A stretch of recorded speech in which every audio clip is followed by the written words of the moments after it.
ಪುನಃ ಸಮಸ್ಥಿತಿ ಉಸಿರನ್ನು ಬಿಡ್ತಾ ತಲೆ ಒಳಗೆ.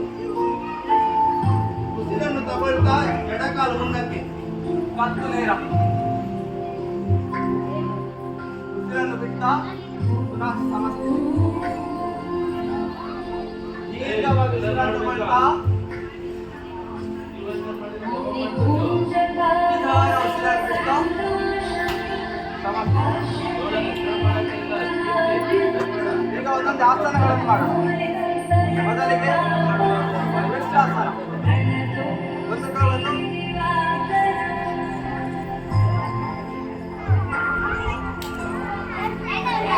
ದೀರ್ಘವಾಗಿ ಉಸಿರು ತಗೊಳ್ತಾ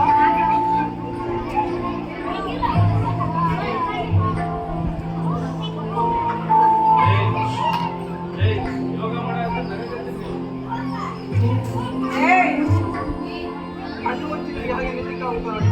ಕಣ್ಣು ತೆರೆದು ನಿಲ್ಬೋದು, ಕಣ್ಣು ಮುಚ್ಚಿ ನಿಲ್ಲಿಕ್ಕೆ ಆಗುದಿಲ್ಲ. ಕಣ್ಣು ಮುಚ್ಚಿ ನಿಲ್ತಿಲ್ಲ ಅಂದ್ರೆ ನಿಮ್ಮಲ್ಲಿ ಅಷ್ಟು ಏಕಾಗ್ರತೆ ಇದೆ ಅಂತ ಅರ್ಥ. ಕಣ್ಣು ಮುಚ್ಚಿ ಹಾಗೆ ನಿಲ್ಲಿಕ್ಕೆ ಹೋಗ್ತಾ ನೋಡಿ.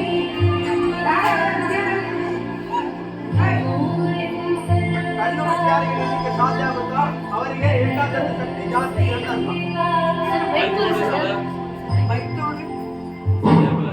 ವೃಕ್ಷಾಸನ ಮಾಡ್ತಾ ಯಾರು ಕಣ್ಣು ಮುಚ್ಕೊಂಡು ನಿಲ್ತಾರೋ ವೃಕ್ಷಾಸನ ಸ್ಥಿತಿಯಲ್ಲಿ ಅವರಿಗೆ ಏಕಾಗ್ರತೆ ಶಕ್ತಿ ಹೆಚ್ಚಿದೆ ಅಂತ ಅರ್ಥ.